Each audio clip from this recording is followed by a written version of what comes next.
Sobat e-Talk Indonesia dimanapun kalian berada. Salam energi pejuang-pejuang energi. Bagaimana kabarnya hari ini? Semoga sehat selalu dan senantiasa dalam lindungan Tuhan Yang Maha Esa dalam menjalankan amanah aktivitas sehari-hari.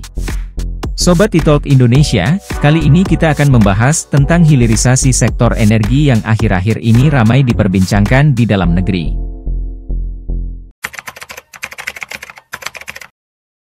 Hilirisasi adalah proses menambahkan nilai pada suatu produk dengan mengolahnya lebih lanjut atau mengubahnya menjadi produk jadi atau setengah jadi daripada sekadar menjualnya sebagai bahan mentah. Dengan hilirisasi, nilai tambah suatu industri menjadi lebih besar terhadap pendapatan negara maupun pertumbuhan ekonomi setempat. Hilirisasi nikel menjadi baterai saat ini pernah dikelola oleh PT IBC, Indonesia Battery Corporation. Dengan memproduksi 150.000 ton nikel sulfat, akan meningkatkan pendapatan 3,6 miliar dolar AS, dibandingkan bila hanya diekspor dalam bentuk biji nikel. Nilai tambah baru sebesar 4,7 miliar dolar AS, didapat jika diproses lebih lanjut menjadi prekursor dan katoda. Proses berikutnya menjadi sel baterai akan memberikan tambahan sebesar 16,4 miliar dolar AS. Konsep hilirisasi pertama kali dibahas terbuka oleh Richard Weiss dan Peter Baumgartner dalam artikel Go Downstream di Harvard Business Review, Oktober 1999. Mereka menginvestigasi bagaimana industri manufaktur gagal mengimbangi pertumbuhan produktivitas jasa selama ekspansi ekonomi tahun 1990-an. Hilirisasi sektor energi.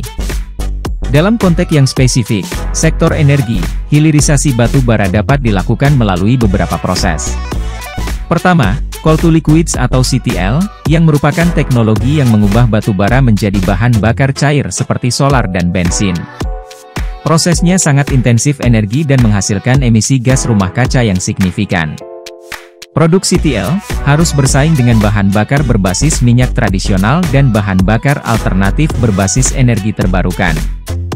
Kedua, coal to chemicals atau CTC, yang merupakan teknologi yang mengubah batu bara menjadi bahan kimia seperti metanol, amonia, dan urea.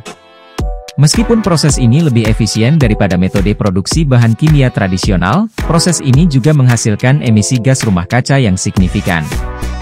Ketiga, coal to gas atau CTG, yang mengolah batu bara menjadi berbagai varian produk gas seperti DME dan SNG, synthetic natural gas.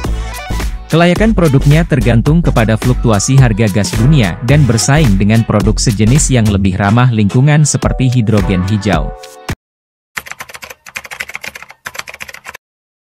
Program hilirisasi memiliki banyak manfaat untuk Indonesia, berikut adalah manfaat-manfaat utama tersebut. Memberikan nilai tambah pada produk. Produk mentah akan menjalani tahap pengolahan tambahan untuk meningkatkan nilainya. Setelah diolah, produk tersebut akan memiliki kualitas dan harga jual yang lebih tinggi, yang pada gilirannya meningkatkan daya saingnya di pasar. Menciptakan lapangan pekerjaan baru.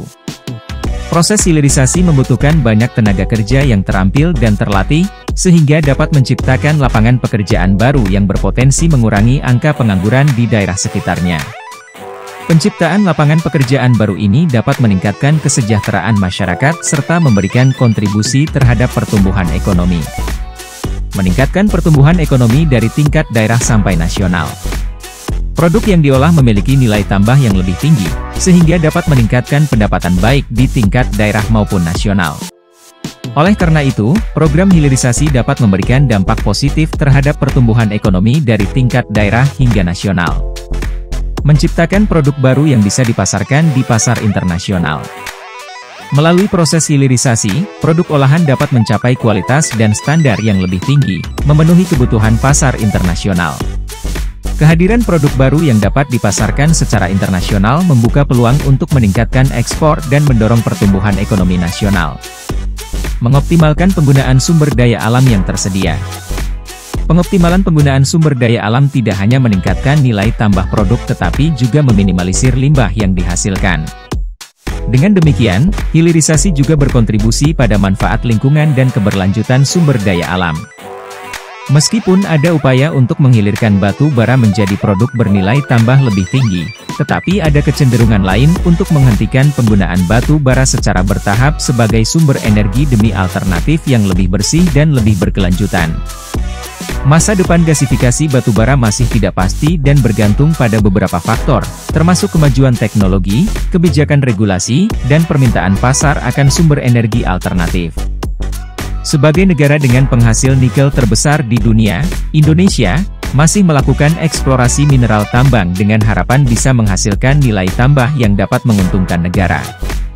Namun, sejumlah penelitian menyebutkan bahwa hilirisasi kerap menimbulkan persoalan serius.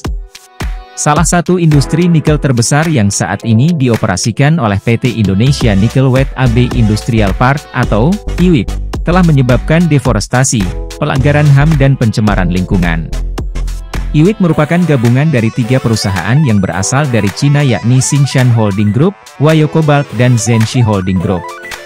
Selain ketiga pemegang saham ini, kini semakin banyak perusahaan yang mengumumkan rencana mereka untuk membangun fasilitasi industri di kawasan IWIP untuk memproduksi bahan nikel yang dibutuhkan untuk baterai kendaraan listrik. Kegiatan penambangan nikel di daerah tersebut juga telah menyebabkan kerusakan lingkungan yang cukup serius.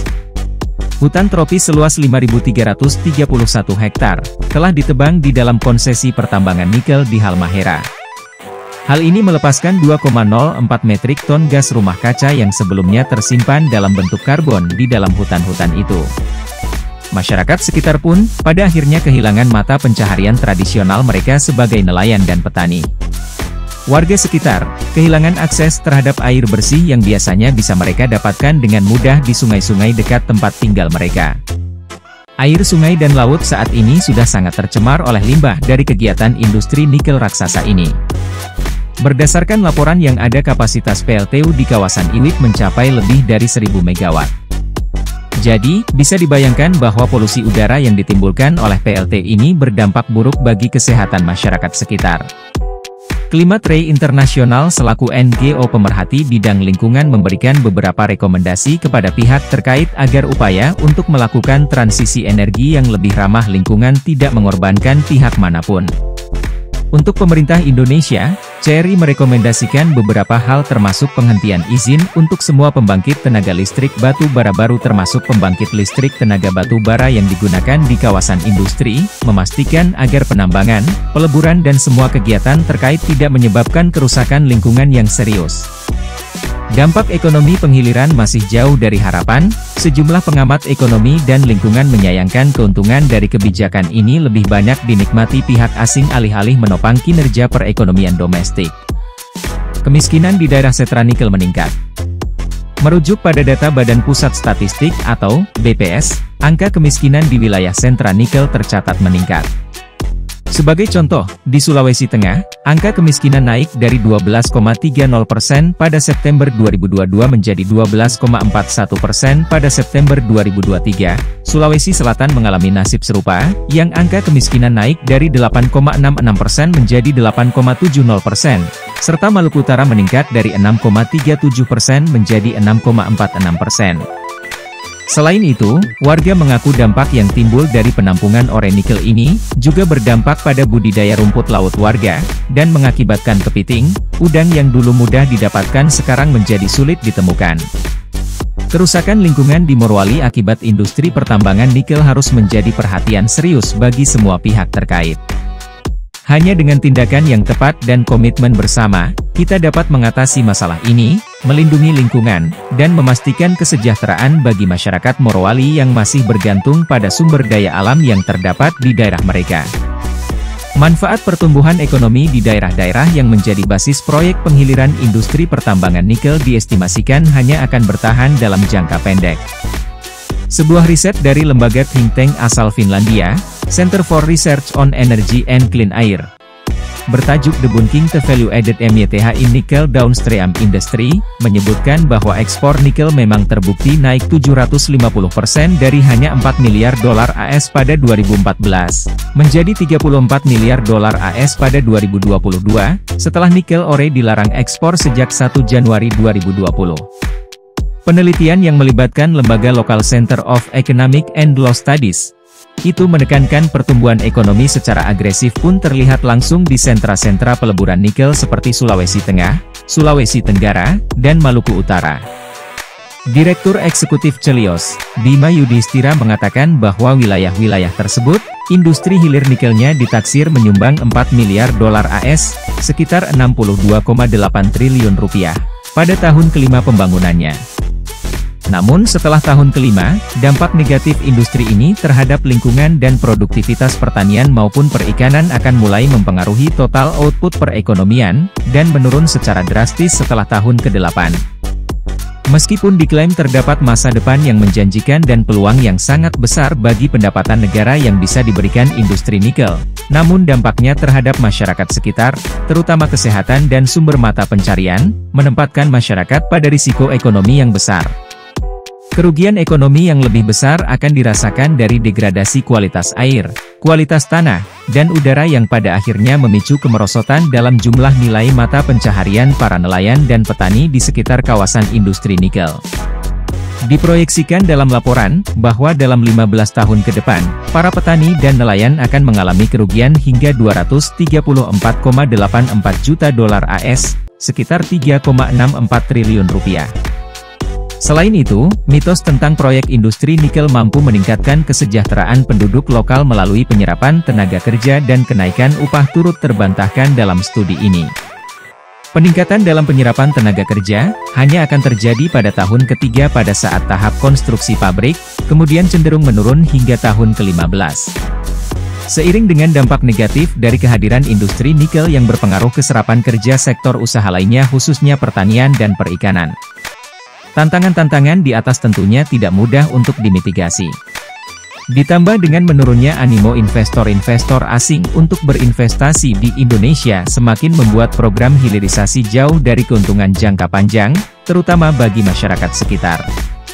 Nah, demikianlah kupasan energi tol kali ini terkait hilirisasi yang secara jangka panjang ternyata tidak menguntungkan dan bahkan cenderung menimbulkan bencana. Kalau menurut kalian gimana sob? Terima kasih telah menemani dan menyaksikan video ini sampai akhir. Mohon supportnya untuk bisa melakukan like, subscribe, dan share. Pastikan tombol notifikasi diaktifkan agar tidak ketinggalan video terbaru kami. Salam e-Talk Indonesia. Referensi bicara energi.